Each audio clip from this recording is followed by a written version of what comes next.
Hello, and thanks for joining us on the podcast that discusses all things gaming. Coming to you from the home of Gen Con and the gaming capital of the world, this is The Established Facts.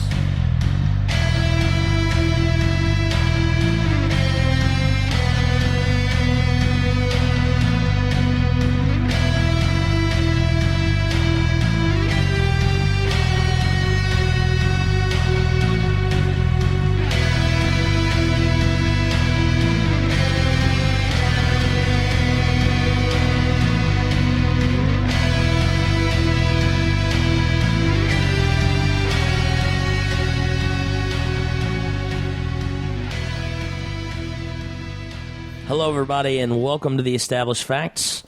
I am your host for the episode. This is Big Don, and we're going to go straight into our introductions around the table, starting to my left.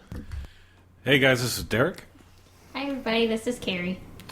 It's Josh. This is Dr. Deb. And this is Rygar. All right, everybody. Well, as you know, we have begun a short series talking about the archetypes of characters in games. On our last episode, we talked about the fighter archetype and some of the things involved, the as we put it, the 3 Ps of archetypes, the purpose, playstyle, and personality of a fighter and how to play a fighter. So we are going to get into what I find probably is a little bit more universally used in the support archetype for the support characters. So without further ado, we will get right into our versus topic of a combatant support character versus a non-combatant support character. Don, don't you think it would be a better idea if Derek actually explained what a support character is first? You know, I was thinking that, but then I decided that it was Derek, and I thought that since we never let him talk on the mic anyway, I would just... Yeah, go ahead, Derek. Claire. No, you big jerk. Support characters are very complicated because there's no one true definition for them. They, like fighters, you go up and you bash stuff, you take damage, you are there to protect the party. With support characters, it runs a gamut from characters that talk your way out of problems, talk your way into problems. They're engineers, they're healers, they're the people that will make your party stronger, make the other group weaker. They control the battlefield. So there is a wide gamut of what a support character does. And I don't want to just look at combat per se, because support characters really are useful. They can be useful in combat, but they're really useful outside of combat. They're the more role-playing, what I would consider role-playing, ROLE playing type of characters. That's interesting, especially when I haven't really ever had the opportunity to play a major support character thus far. I've seen quite a few people play it and play it well, but I don't know. I'm very intrigued to see where we go with this. So what do you think, Don? You think you want to do the versus topic? Okay, we can get. Yeah, sorry, Derek. I'm sorry. No, you're not. I didn't mean I redact my previous statement. You're a big meanie. Sorry, I think that would be retract. Redact would be like summarizing it. Anyway. Where's our lawyer? Yeah, right? Wait, Lawyer, speak over there. hold on. I'm sure our audience will correct you. Yeah. John from Kicked in the Dice Bags will send me an email. Just so you know. Oh, I'm sorry. You're a big idiot. That's right. You're a big John idiot. from who? Fear the Boot. What am I thinking? Kicked in the Dice Bags. Uh-huh. Sorry. No, there's another You email. just like, They're all the same show. What are you talking? They have the same, Right the from same the get-out, hosts. dude. I know. They have the same hosts on half of the shows. So starting over in 3, 2. Yeah, right. Yeah. Welcome to.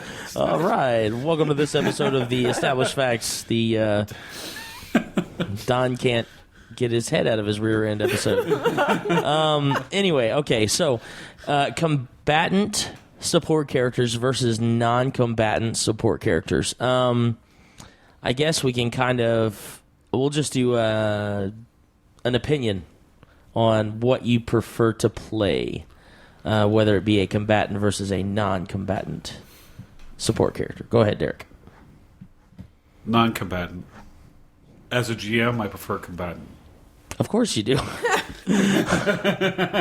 I hate it when characters talk their ways out of encounters. But it's so much fun. Yeah, for you. Guess we know what Deb likes. I like combatant, because if I play non-combatant, then I normally don't get to play.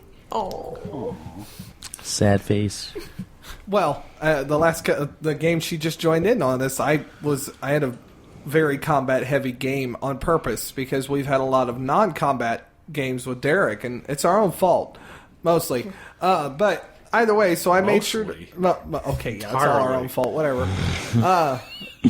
And then with John Pettit's Star Wars game, we've run into the same problem. I personally prefer to play the combatant, mainly in combatant games, because that's kind of, I'm not a combatant person. I am, I may be aggressive. I'm not. He's not going to punch you in the face, but he'll talk you to death. Exactly. Yes, he will. Or he'll stab you from behind. I love how I've been described as accidentally passive aggressive and extremely persuasive. I think that's pretty much the definition of passive aggressive, isn't it? Accidentally. No, because people can be purposefully passive aggressive. Believe me, if you argue with someone on Facebook, that's exactly what that is. Oh, yeah. But because I don't have a violent personality, as it may be, I have a confrontational personality, just not in a physical way. I quite enjoy combat style play and support. Debbie? This is hard because I can think of two different characters, and one was a combatant, one was a non-combatant. I smell offense being built. Okay, if I had to choose, We haven't had a fence sitter in a long time. okay, all right. Just because we haven't had one, I'll be a fence sitter. Because this way, Debbie, welcome to the world. I can get smited now. Super excited about that, Derek. Yeah. But Because I can smite her. yes, exactly. Well, speaking of which, there's a prime example which we can get to later: the smiting by certain combat characters, which is a combatant move. But then again, talking your way out, there's nothing more satisfying than pulling off an amazing diplomacy roll, and the GM desists. They're like, okay, you're out of it. And it was like, yes. But that's going to be an interesting point. Sorry, I'm going to let you go. I have a point on that. Sorry. Right. I'm a fence sitter. Moving on. Well, for me, I'm good either way. It depends on the game. It depends on the day. Depends kind of how I'm feeling. But with a pure support character, I don't see it as being necessarily one that tries talking its way out of everything, but perhaps more focusing on supporting the party, or the objective, supporting everybody else who's trying to achieve the same objective, instead of running in and getting a positioning in some sort.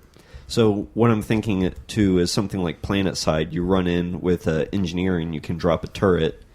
That's positioning in a support role, whereas a medic would stay back and do the healing as the wounded are being brought to you. Have I ever seen you in a pure combat character? I don't think so. With role-playing games, generally not. It's more with PC games or console games. Interesting. Like, he may have played a paladin in my Xenopolis game, but he was He pretty did. hardcore combatant in that, more than probably Okay. he ever has been. So Norm was probably the most I ever saw him. yeah. Yeah. That's interesting. Because Star Wars, you're definitely support. Yes, you live on the ship. Yeah, So. yeah. And he's amazing at it. But Yeah, he is. It's like computer roll. Yeah, no, he got it. Just- yeah, there really is no roll. He just says, No, "Did you yeah. roll a 1?" No, okay. Oh, my God. All right. So we're a mix.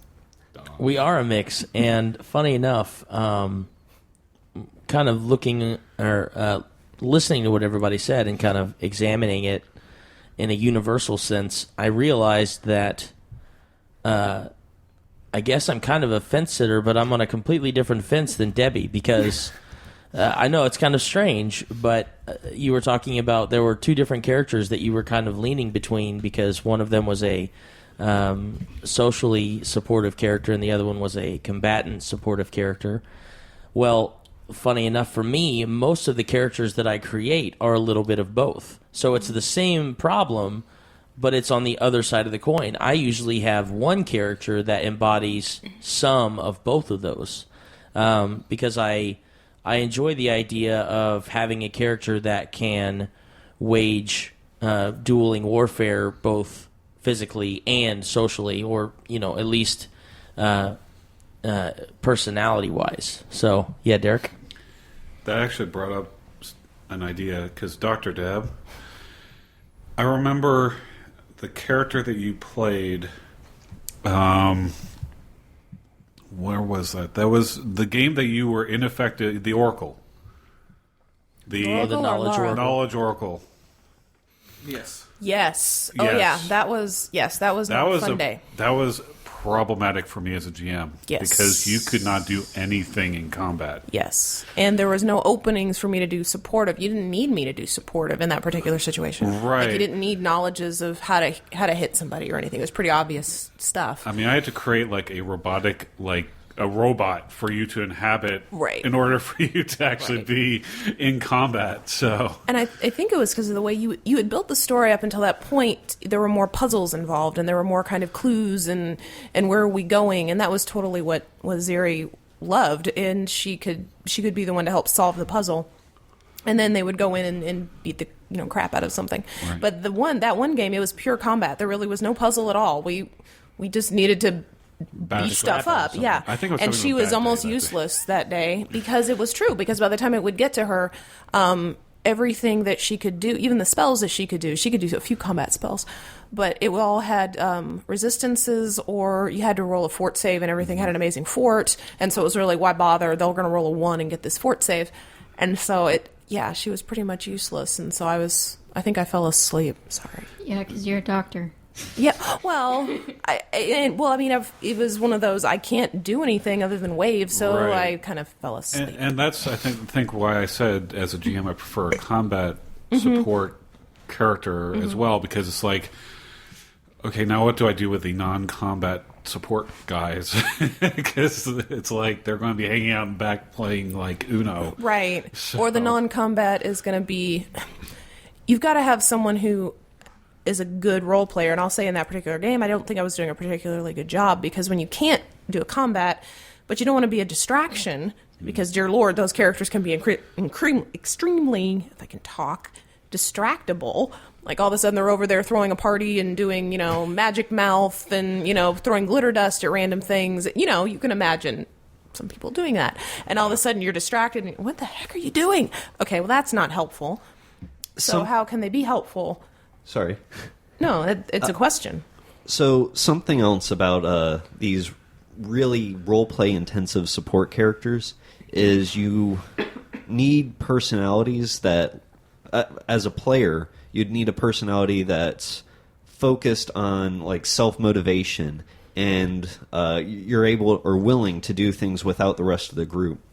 And the reason I say both of those things is because in the Star Wars game, one of the things that John and I do is we'll pass messages back and forth during the game, or you've done it with little note cards before, Derek, where sometimes the player goes off and, even though they're part of the story and doing the role that they need, like me being on the ship, you guys don't have a physical knowledge of where I am or necessarily what I'm doing, so I can take some liberty around that. Yeah. I think something that I just thought of, totally coming right off of your Star Wars comment, as a gamer, and especially we've said before that most of us are fairly heavy role players. We try and we play a lot of different games, but we tend to talk a lot about our role playing experiences, because I think those are probably the closest individualized characters that we can kind of represent when we talk about them. But it just dawned on me that as a GM, you're kind of always joking with the party, or you're not joking and you're actually affecting the party one way or another when they break up into smaller groups. You know, you may have a party split and 3 people go to set up camp outside of a city that no one is really comfortable in, and then the rest stay in the city.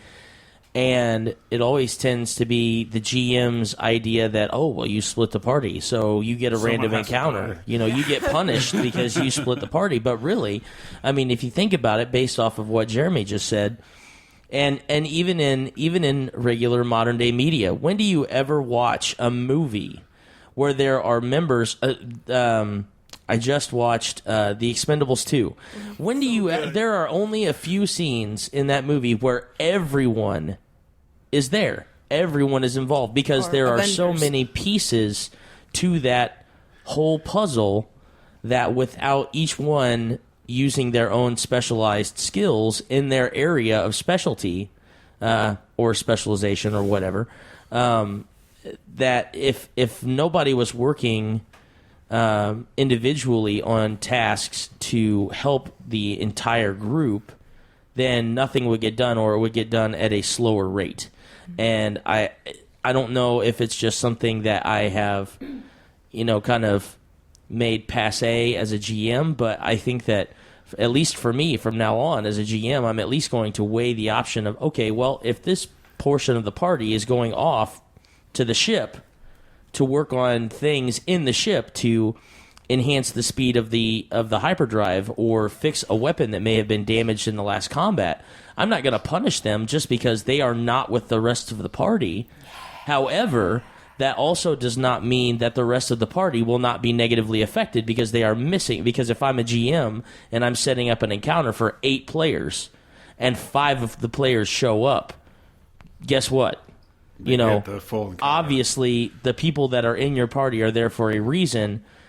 It just happens that you had to weigh the cost, and you caught the raw end of that deal. So go ahead, Derek. Yeah, but I don't think it's fair to compare that to a movie because they're 2 completely different situations. Yeah, that's true. In a movie, the camera isn't trying to understand what is going on all around them. Right. And as a single person, when you have someone split the party or when you have a group split, then you have to understand you're essentially running 2 scenes at once. Right. And that can get very problematic unless you've got a group that can handle themselves on their own. Right.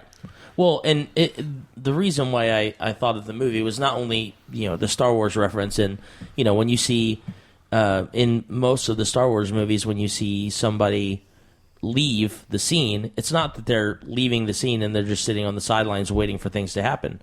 They leave the scene because they are trying to be productive for the rest of the party. They just aren't physically present. The Lord of the Rings is a perfect example of that.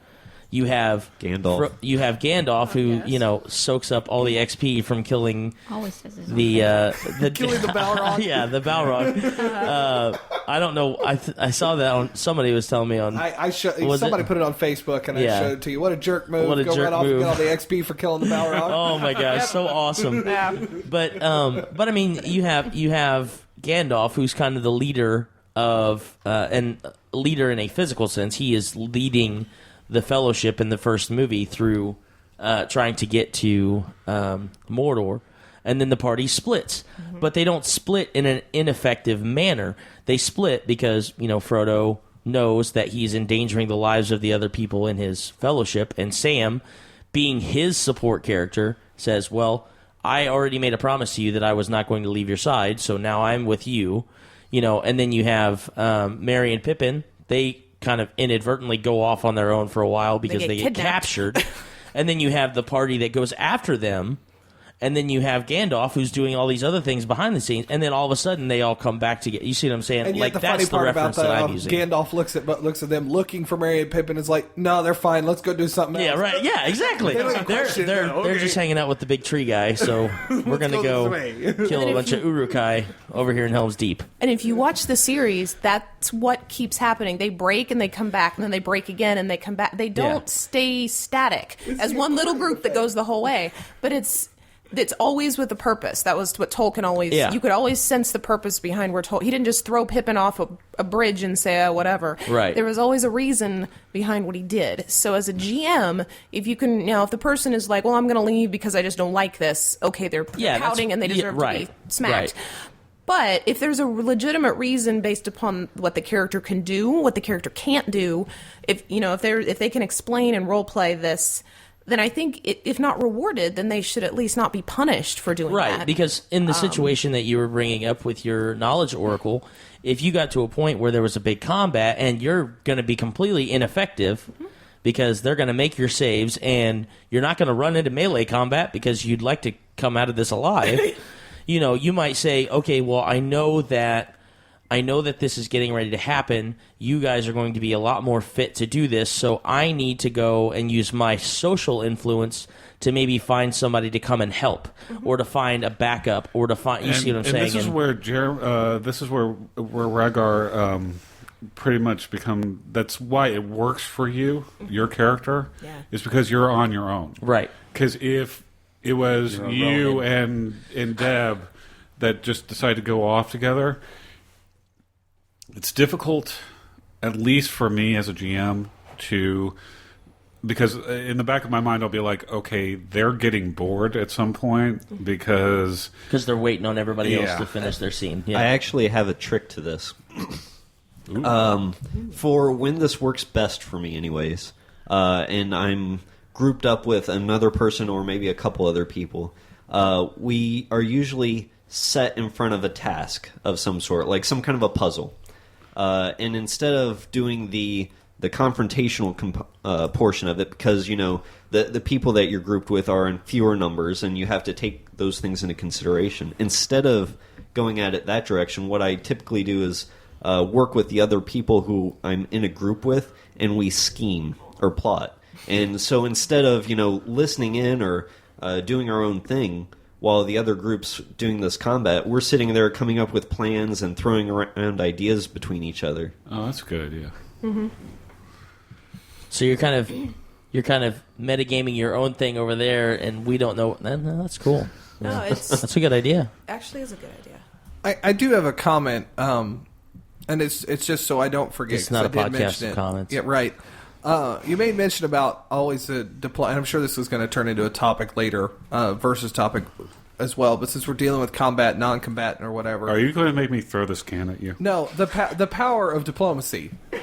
Many people have had. I've heard many conversations about the possible brokenness that is the diplomacy rule, at least in the Pathfinder role-playing game or D&D, whatever. I am nodding my head vigorously. Okay, And I'm shaking my head and because I had so much I fun understand with that this. because we have we've used that rule to our advantage. But I also will make a statement that many of us are trying to do okay, look, we know we're going to beat them based off the role. We've seen that the rule shows we're going to win this. Now you need to take it that step further. To become a better role player, a better gamer in general, you need to be willing to take it to that next step, which is actually role play out you successfully beating this guy diplomatically.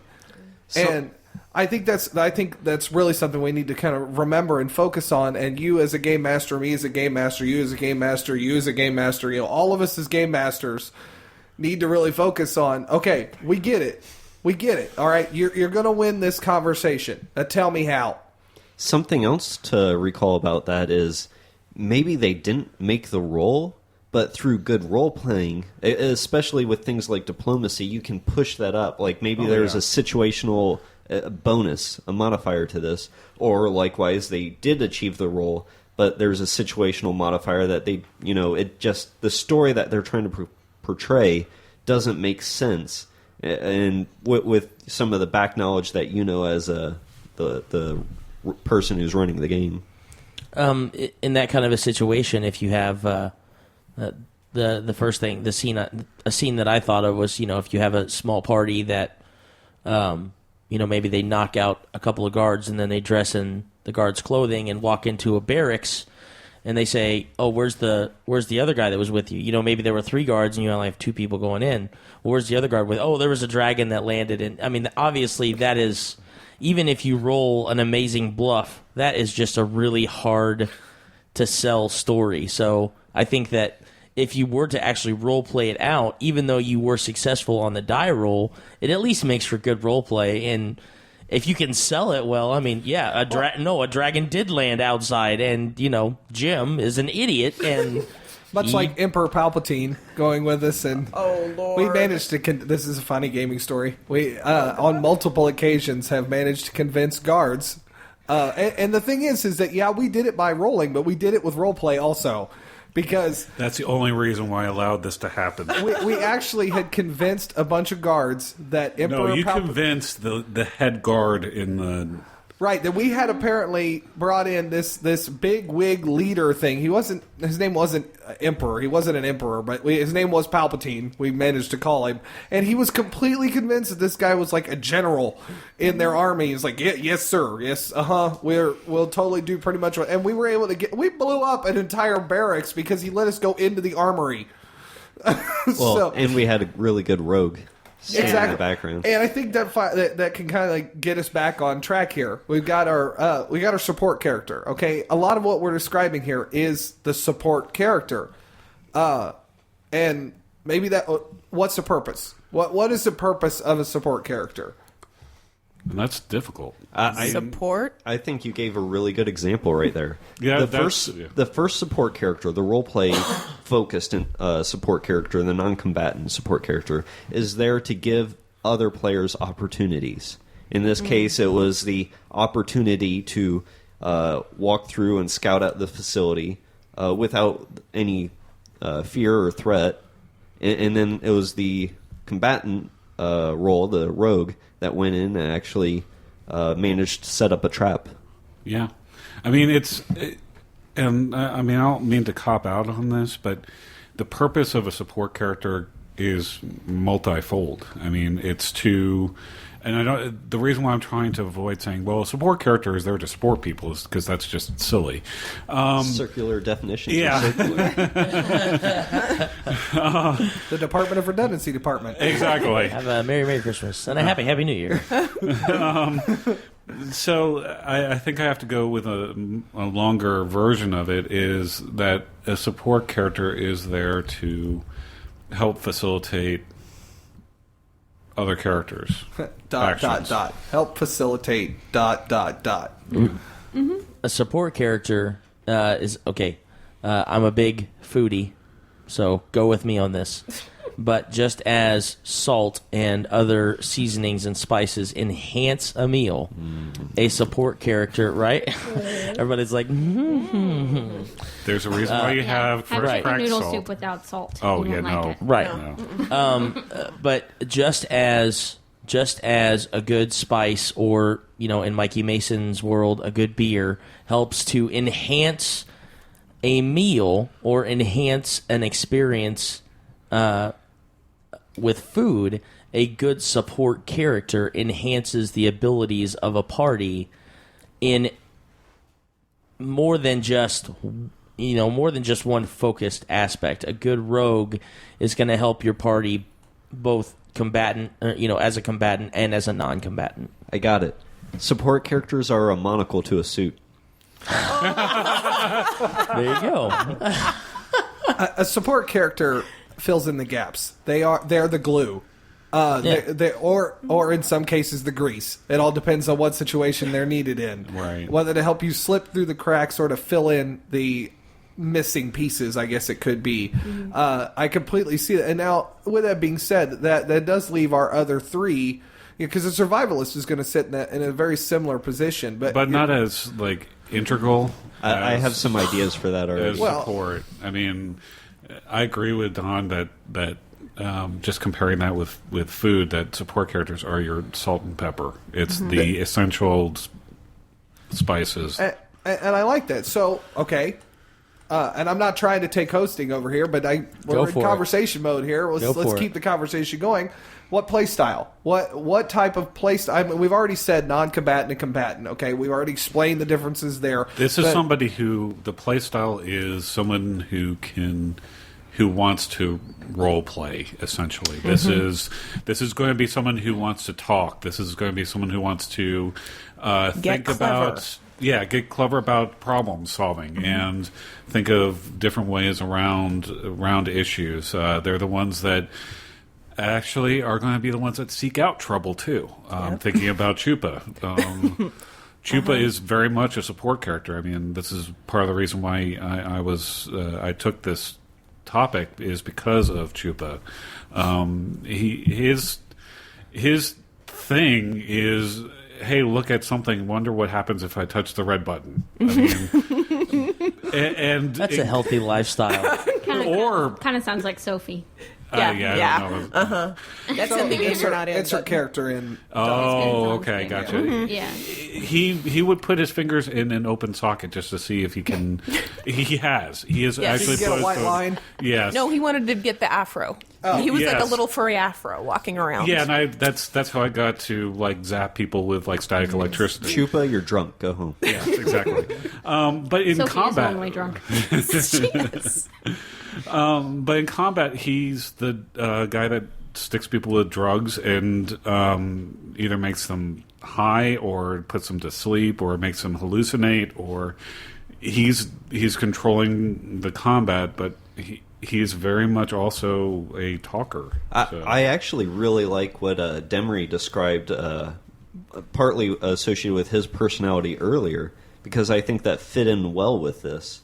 Passive-aggressive, accidentally confrontational, persuasive. All of those things seemed like a support role. Yeah. I think on a style of support character that we also have kind of left untouched is someone who is a true combatant supporter. Someone, the first thing I think of is obviously a cleric, because they are in the world of Dungeons and Dragons, in the world of Pathfinder, and several other role-playing senses. A cleric is your quintessential support character. They can hold their own on the battlefield if you are in a tight spot. All they got to do is pick up a heavy weapon, and they can swing. They are also a lot of times your main healer. And so if you do have a combat-heavy game or a combat-heavy party, you have to have someone who is they have the ability to switch out regular spells that they have chosen for that day to make sure that no one in your party goes without at least a little bit of healing, if not being able to bring them all the way back to whatever their full HP They're count is. also the ones that get rid of statuses like Exactly.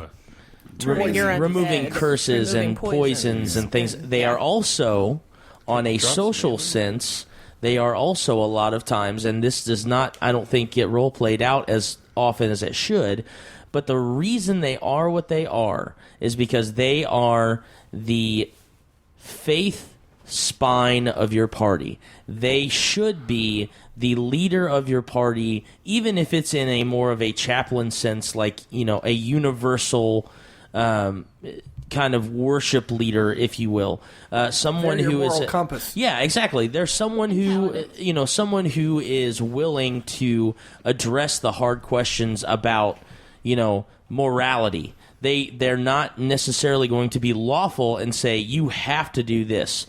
They're going to look at life usually on more of a neutrality compass and say you can do this or you can do that.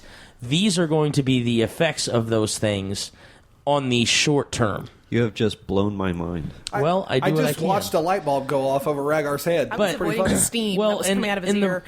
The character I'm thinking of is I ran a cleric for a very short time, and Debbie is really good at running clerics. One of the first characters that I ever ran for her was a cleric, and it was just that. It was someone who was devout in her own practices. She had no qualms about walking into a room and saying, okay, this is the situation. this is where it gets gritty. This is where we can kind of divert from having so much grittiness and so much. We can get away with not killing everyone in the room because this is where your more socially inclined support characters are going to be favored. And I think that they are a more direct support character versus a more subterfuge-centered character such as a rogue or something like that. I am really interested to see what Rager has because of that light bulb. What's going on? So, with our Star Wars campaign, specifically I'm thinking of Chupa. Oh, God. Chupa was our moral compass for that. Actually, And that is why your party is what it is today. Because Chupa is a Sith. Well, he actually is. now he is. And I was not a cleric in that game. This is what happens when Deb is not a cleric. I'm gonna pick on her a little bit right now, Carrie. You've made mention because I know you've got a deep down love for your paladin. I do. Trixie's awesome. And I'm glad I was able to facilitate that opportunity for you. You didn't really facilitate it. You sort of here, kill everything we have. Anyways, it's horrible. Anyways, with that being said, taste a dragon, so Right. she desires to go after more. So. well, paladins are going to be one of our fun topics as we get towards the end because a they lot are of us so weird. Well, a lot of us have the opinion that they're almost the epitome of every element of this little four-way discussion we're talking about. But what I would more or less like to ask you is actually more about Sophie. And you're talking about how she's more that support, that let's go look for trouble. Explain why. Explain a little bit why you feel that way about her in particular. Well, Sophie is a new character that I have in Dawn's game, and I have to eat the mic, so let's see. She is an Azamar summoner, and I'm actually the first person to actually play a summoner in our group. So you are a brave woman. Those things are complicated. Yeah, and I'm probably the least experienced gamer as well, so that's really funny too.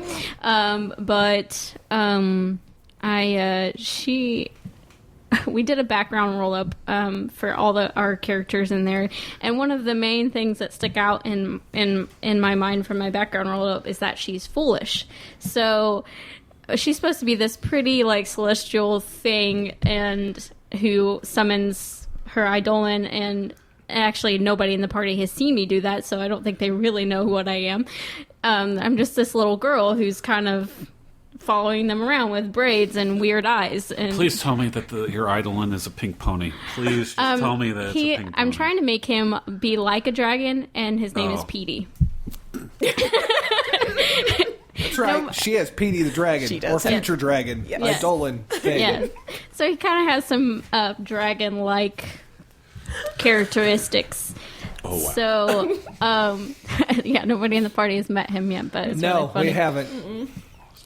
So she kind of goes around, and she's foolish, and she can't hold her alcohol. She's lightweight because she's this little tiny thing. So she goes around and That's my drinks, kind of and support then character. Oh, mine too. yeah. Makes our So life so easy. so she gets into trouble fairly often. She actually won a eating contest against Deb's character, who is a half orc.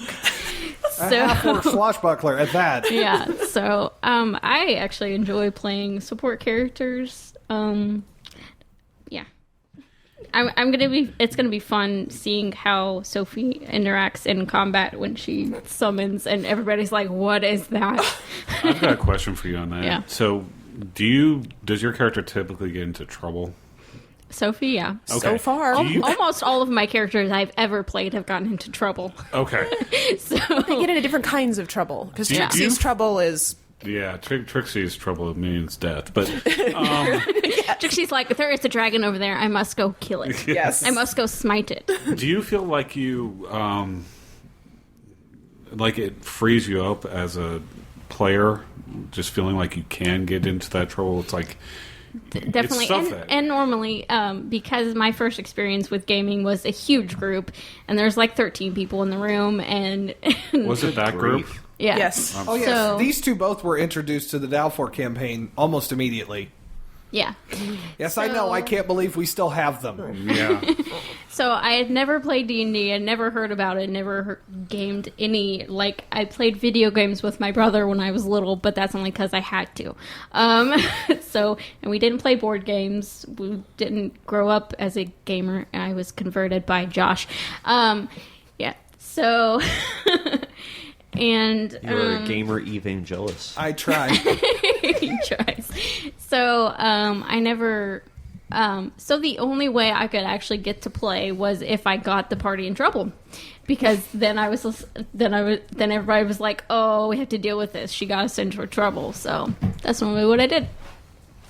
Well, it's interesting you bring it. I do want to make a quick, just a side statement that when I refer to the Dalfor game, that is, of course, is the one that has been run by John and Danielle Freeland. They've been running for us for many years. If you're interested, Danielle has written a book called The Silent Step Chronicles. Look it up. It's floating around. At least give her the opportunity. I am not downing her gaming style in any way, shape, or form because it's their fault. Many of us are in role-playing now. And I just haven't given them a little bit of credit because they are listeners as well. But the problem with that is you guys have been established before those two came in. Yes. Yeah. Yes. So what we're talking about is, I don't know if people I don't know if we've talked about this before, but the games were typically high level, gestalted. Lots of broken rules, yeah. 3.5. Double feats. Out of curiosity, could you explain gestalted? Yeah, as well? I was right. I got that. He's got it. I'm on it. Gestalted means that you basically have 2 classes per level. So at 3rd level, you would have essentially 6 classes, and you would take. That's ridiculous. Yeah, it is. You're your own ridiculous. support character. Yeah, you And are. you're really patent, and you're your own backup. And so, if you think of like high level games, like 21 level, 21st level, well, I forget that, like above 15th level. Think about above 15th with double the feats, double the classes.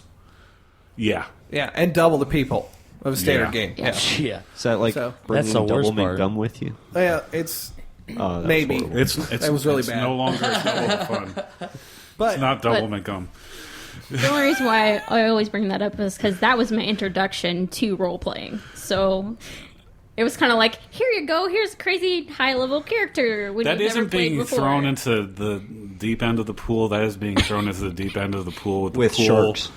filled with sharks and lasers on their hydrochloric heads. With lasers on their heads. and hydrochloric acid. You're in it. reaching up to try to grab the helicopter that's... Exactly. And give you me know, your hand. That's 3 inches above your reach. Danielle, try to help me, and all of you guys try to help me as much as possible. So that's probably why I'm still around. Oh, Lord. Yes, Deb? The doctor has something to say. Yes. Well, I do, and I'm going to fill in. Since we're just going to beat this to death, since we're on the Dalfor game, I have to explain, because my first exposure was the Dalfor game as well. And I built a character literally 4 or 5 years ago. And I built her for the Dalfor game, and she was built to be a Dalfor groupie.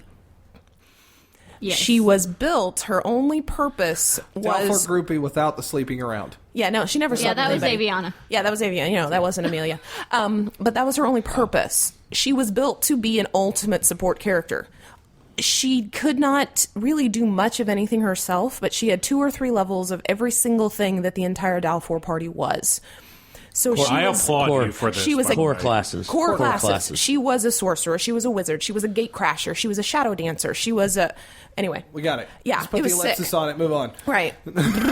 She was. And so initially I thought I knew how to play this. I had no clue how to play a support character at that point because I was still very early.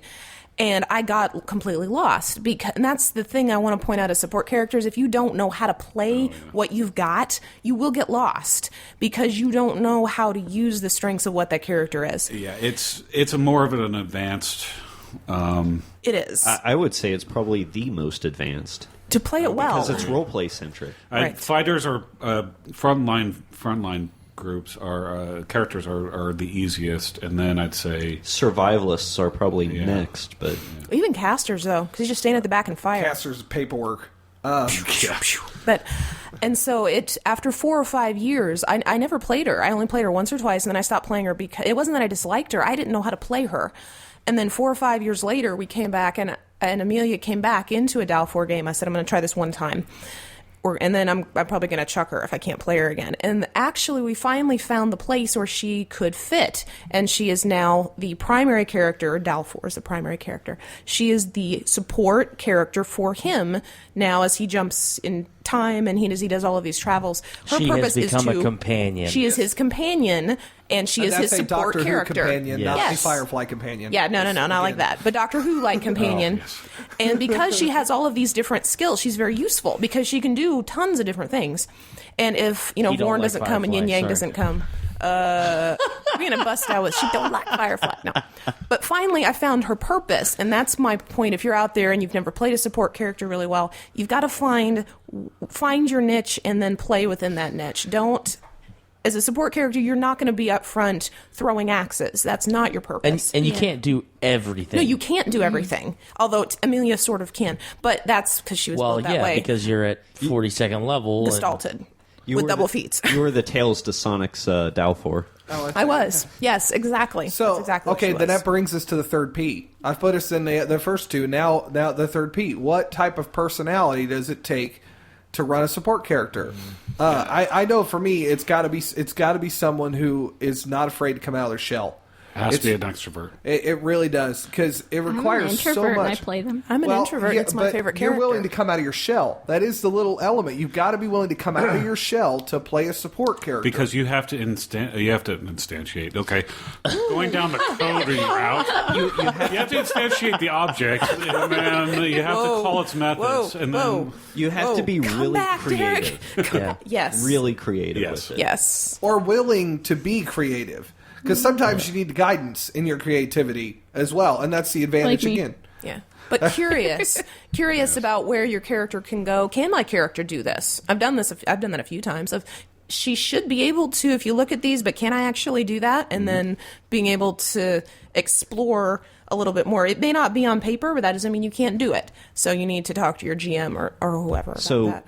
you're creative in terms of looking for solutions, but you're also self-motivated and willing to act on those. Right. and you and the GM are probably going to be the closest, because you are probably going to be the one that instigates a lot. That's the word that I was trying to go for. There you go. Instigates a lot of the conflict, but also a lot of the solutions as well. That actually leads me into another point I was wanting to make. I So think make it. these role-play-centric support characters should be a GM's favorite, not so much the combat variants of this. The reason I say that is because with that interaction, you have a better idea of what the character is going to be doing, regardless of whether the player's there or not.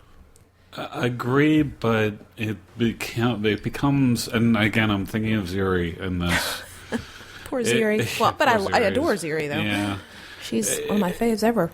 When you get into those combat situations, and like it or not, when you play Pathfinder or any of the D&D variants, you're going to get in combat because that's just the way the game system is built. Just the way it is. The way it is. And when you have those pure role-playing support characters, then you have to figure out what to do with them during combat. So, Well, I actually had a story kind of built up with an event that occurred with why I think the support roles would be a GM's favorite.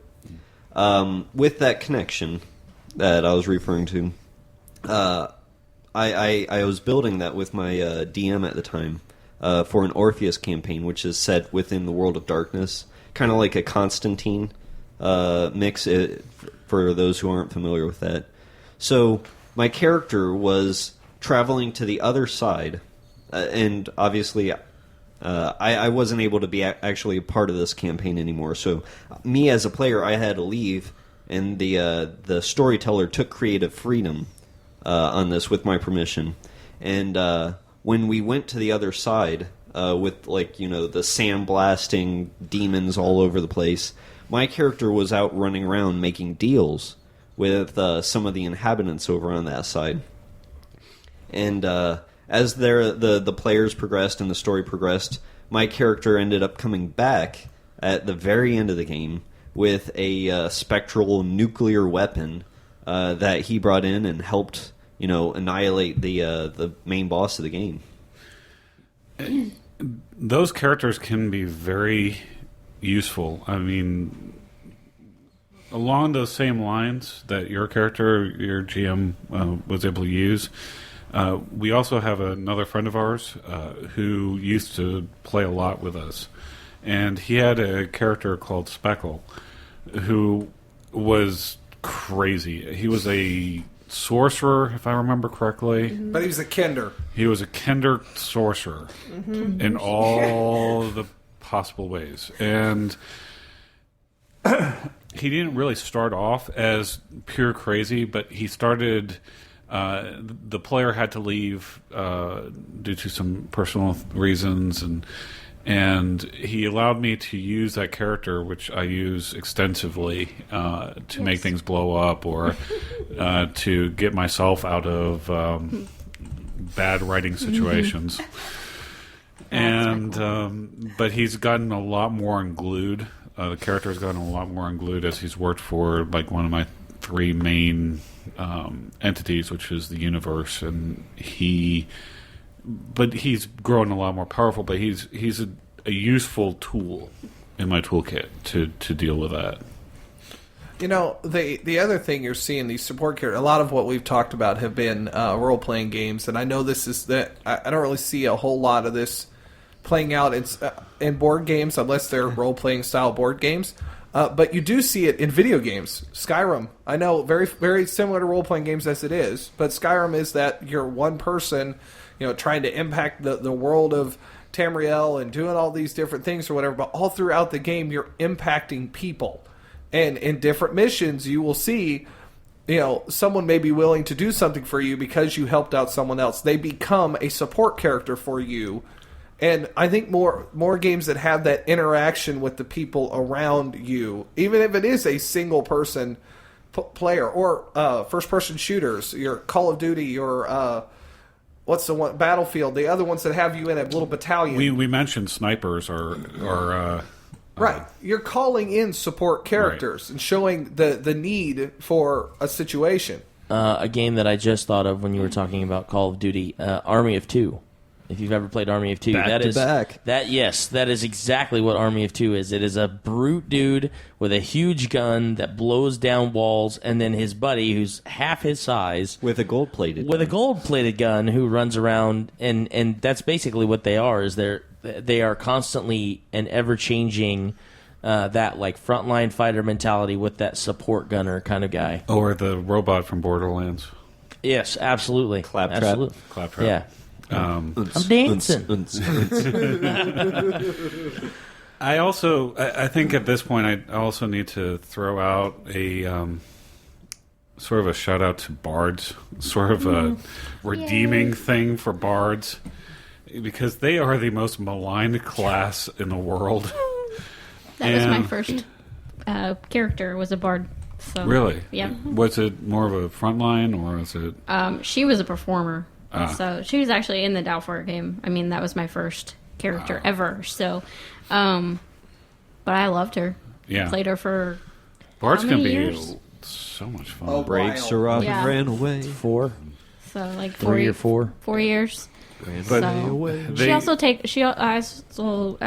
when we consulted and all that stuff, I took up Marshall as well. So she was like the epitome of support character. Oh my goodness, Marshall! I love that class so much. Yeah, that's actually a really really good combat support class. So here we are. We're at the examples portion of the podcast. Well, hang on, I had one more point. I wanted sorry. to make. And I wanted to get back to my bard. Yeah. Sorry, I interrupted him. Go ahead and You're not the Go ahead, host. Derek. Yeah, you're not the host. Yeah. Usurping power. It's Eric's job to usurp power. Yeah, it is my job. So there is. Oh, you in the computer. Control S. Yes. Control S. Make sure. So bards have been basically been thought of as the weakest class in D&D and Pathfinder, and I just think they're a difficult class to play well. They are rather so than, difficult. Yeah, they are. because they can do everything, but not really well everything. So you have to really think outside the box in order to play them effectively. And I know that when I ran Heroes Love Song, the module that I created, Plug. not really because it's a free module. But when I ran it at Fear the Con a couple of years ago, the players around there were like, "Oh my goodness, I've played like an effective bard for I've seen like an effective bard for the first time," and it's how you conceive of them and how they have to be the extrovert. They have to be I am going to control this situation. I'm going to control the battlefield. I know that I'm not the primary healer, but if the primary healer goes down, I can go in and help that.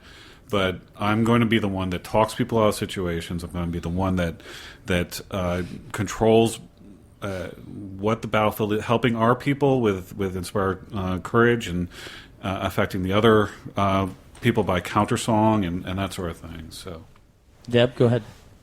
Yeah, so I was thinking, and I kind of mentioned this when we were on break a little while ago, so Ziri, which everyone's heard me mention numerous times, is one of my favorite characters, and she's not a bard. She is a lore oracle, which is from the Advanced Player's Guide in Pathfinder. And you hear the name Oracle, so you'd think she'd be more like a cleric, but actually the way she comes off as more a very specific bard. Her whole thing, she's not a performer, but her thing is her knowledge. And so in the same way that a bard is difficult to play, she was difficult to play at certain stages. You already heard of some of my struggles with it. we joked that Aziri is Google. Yes. Yes. Ziri is Google. Yes.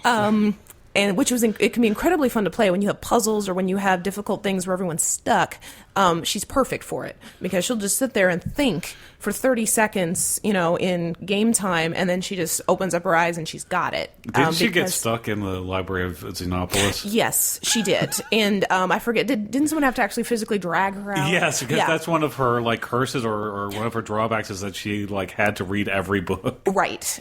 Because her whole passion is knowledge, you put her there and she'll never leave. She'll die in the Library of Alexandria. That was so evil. Oh my goodness, yes. It is now the Library of Xenopolis. It is. But it was based around the Library of Alexandria. Yeah.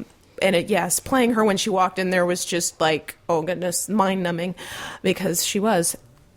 But I remember my struggle of trying to figure out not just who she was, but really what drove her and how she could participate in every session. And I didn't always do that great, as you've already heard. But this is actually giving me ideas. For example, could I have slipped the GM a note and said, hey, while they're all over here fighting, Ziri saw this tunnel that's going down here. She's going to see if there's a quicker way out this way, or she's going to see if, some sort of a little side quest because of the very purpose that she couldn't do much good there, but she could do good, or maybe she finds an awesome sniper ranger around the corner who can come in and do something, or some variant on that. Calls it an airstrike. Oh, right, exactly. Maybe she goes and humming and chats with a deity for a little while and says, hey, by the way, can you loan us some? I could really use a construct right now or something. We've been talking about this similar thing throughout this entire episode. And when you have when you're physically around a table, index cards are a GM's best friend. Yeah. And when you're doing everything remote, then Text messaging. text messaging or IMing is really essential. I know I've done that with John with the Star Wars game, and Index Michael- cards are a Mike does support it. role. yes, index Mike will cards do are a a lot of it, support yeah. role. Yeah. Yes.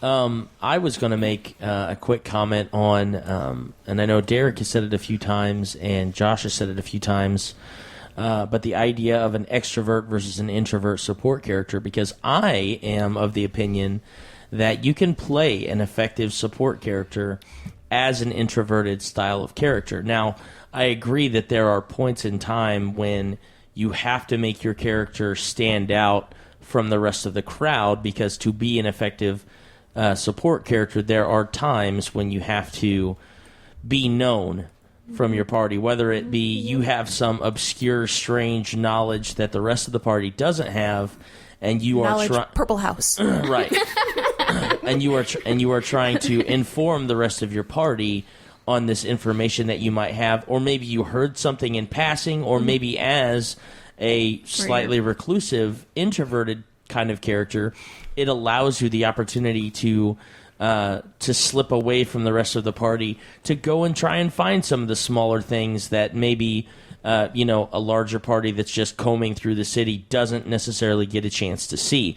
And I think that the importance of being selectively extroverted, or at least selectively boisterous in what you know as a support character, is really a more defining point than just being an all-around extrovert. Because if you're an all-around extrovert, you're just going to be annoying a lot of times as well. Well, if Yes. you look at the different profiles, I can't remember what it's part of, but Forte. If you look at the Forte personality relationships, it would be more of a dominant personality than a extroverted personality. Snipers are like briefly mentioned, but snipers are a good introverted. Yeah, absolutely. Because you have to be silent, and like you have your own support with the person who's doing the spotting. And, Right. But it's just you and them. And then and it you could pass be it out to the GM saying, "This is my roles," and you're like, "Okay, well." To everybody else in the party, you see someone drop. Right. That's another thing. Maybe a nonconformist, somebody who's able to or willing to go outside of the defined rules. Yeah. Absolutely. Abby Shudo from NCIS is, I consider to be a support character. I just was watching an episode of that today, earlier. And I'm like, she's one of my favorite characters on that show, or of any TV really. And but she's very extroverted. But she is totally a support character, just in the TV realm. So yeah, I think that. What do you think? You want to summarize it a little bit? Well, I think that in summary, really, what we can get out of it is that a support character obviously is one of the hardest style. An effective support character is one of the hardest style of characters to play. I think that there are definitely a lot of varieties of support character, both combatant and non-combatant. I mean, Or a mix. The first example I can think of is just a simple rogue. They get so many different skills that you can go in so many different directions, and it makes no sense to me why you would have a cookie cutter rogue. I mean, you can change it up here and there. Instead of doing diplomacy, you'd rather do bluff. Excuse me. Instead of doing bluff, you'd rather do intimidate. Maybe you want to be the guy who, all of the information. What's that? Knowledge is. Yeah, exactly. All the knowledge. All the knowledge. Is one. Yeah. I roll a d20 and I have all knowledges. All the things. That's was Ziri. Ziri. That's Ziri. All your knowledge are belong to us. All your knowledge are belong to us. So, yeah, I think I'm just, as a GM / player, I'm just going to encourage everybody, not only here on the Established Facts, but everybody listening, definitely kind of put into perspective if you're playing a support character, or if you have a support character in your party that maybe needs a little bit of help, or maybe they're really good and they don't get the thanks that they need sometimes. I think that that can definitely go a long way with your gaming group, is just to kind of say, I know this is a hard character for you to play, and you're doing a darn good job, and we really appreciate it. And I do applaud anybody who plays support characters, Yeah. because I know how difficult that is, but they're needed. They're, like we said earlier, they're the salt and pepper that makes this thing edible. And That's right.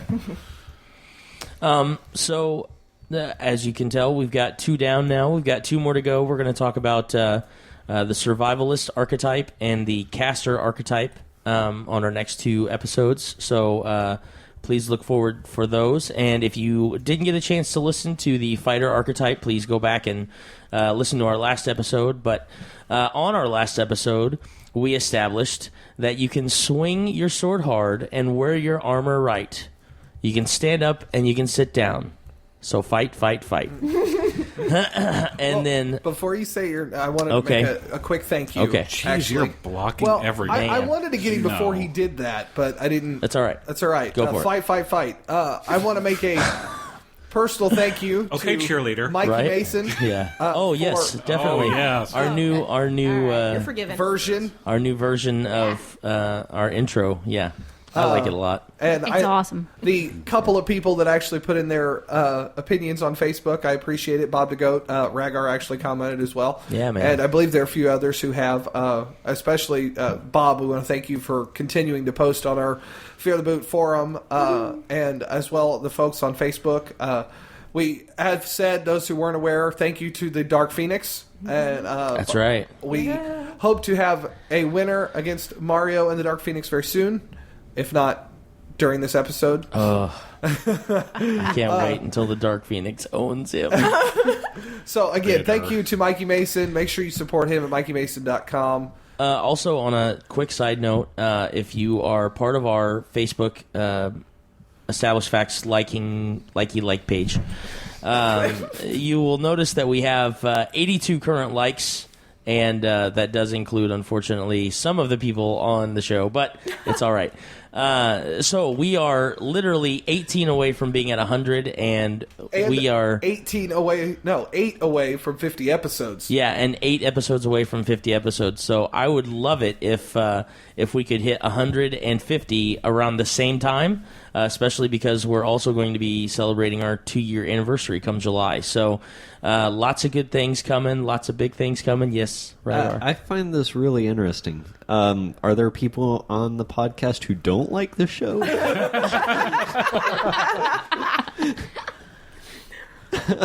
I'm going to leave that. I think No. in an honest statement, I'm not sure that I have liked it because I don't think I knew I could. That's As right. an admin, I didn't there think is I really no could. option. So I was like, it's really can you're I on the actually hit show like, or and I'm an that's admin right. to it. So this is just me being confused over Yeah. my role. Yeah. And I also want to plug Fear the Con. Oh, that's right. Coming up in May. Coming up in May, it's fearthecon.com. There are a bunch of games out there that people have posted, and it's, correct me if I'm wrong, May 3rd and 4th? Yeah, first weekend in May. Yeah, first weekend in May. That Friday and Saturday is when the con is, but they've got all sorts of events the week leading up to the con. I know that at least 2 of us are going to be there at the convention, possibly more. 3. Yeah, there could Sorry, be up 4. There could be upwards to 6 or 7. Anywhere between 3 and 7 people will Yeah. be there. I'm Yes. double checking my vacation days, Yeah. but I'm going to try very hard. It's essentially a D6, maybe +1, maybe. Yes. That's right. That's right. We're going to roll a d6, and that's how many people are allowed to go. That's right. Exactly. It's a D6 plus 3. At this point is what we got, a D6 plus 3. Oh, yeah. Also, just very quickly, since we're kind of on the subject of small local conventions, Who's Your Con is coming up in March. They do have a website. You should be able to get the link either through our show notes or our Facebook page, because I'm going to make sure that Josh puts those on there. But I believe it's who'syourcon.com or possibly who'syourcon.org. I can't remember exactly. But yeah, it is a free convention. They are taking donations at the door. So please go and enjoy your friendly local gaming cons as well. It is Who's, Who's. WHOS, your, YER, gamers.org. Oh, okay. Okay, cool. .org. Yeah. Who's your gamers.org. What are you looking for? I was looking for a D6. Oh, okay. So anyhow, back to our established fact. So you have heard our established fact from the last episode. Fight, fight, fight. If not, go back about 20 minutes. Yeah. The new established facts for our support character archetype episode is, as stated, an effective support character not only enhances a party, but also complements formal wear and curry quite nicely. What? You know, They're the monocle. it is what or it they're is. the salt That's and right. pepper The salt and in your pepper of the curry. monocle. I love curry, but hey. There Well, you see, go. come on Well, now. See? And you love a support character. All right. Okay. Bye. Bye. Please visit us at www.theestablishedfacts.com and our Facebook page, facebook.com/theestablishedfacts. If you would like to support us by buying some merchandise, visit cafepress.com/castingrobot.